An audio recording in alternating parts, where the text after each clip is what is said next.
ভাত বসিয়ে দিয়েছি। এবার আমি আদা পেঁয়াজ রসুন সব কাটাকুটি করব। দুপুরের একটু একটু করে সব তরকারি রয়েছে। আজকে তো দুপুরে তোমাদের সাথে কোনো ভিডিও আমি শেয়ার করিনি, কারণ কালকে বাবার জন্মদিনের ভিডিওগুলো শেয়ার করা হচ্ছিল, এই কারণেই তাই রাত থেকে ভিডিও স্টার্ট করছি।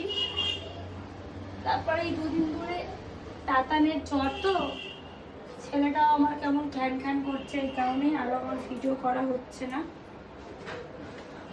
প্রথমে তো তোজোর জ্বর হলো, তোজোর 3 দিন জ্বর ছিল, তারপরে এখন তাতানের হলো। তাতান সারা রাত সকাল জ্বর ছিল, এখন ঠিক আছে। এই মা কি বাজে রসুন নিয়ে এসছে, একটা রসুন তো কোনো অর্ধেক নেই। তো জ্বর ছিল বলে আর ওই ঠিকঠাক করে আমি ভিডিও বানাইনি। এখনো ভালো আছে, ঠিক আছে, খেলাধুলা করছে, দুষ্টুমি করছে, ভালো লাগছে। তো চলো এখন রাতে রান্না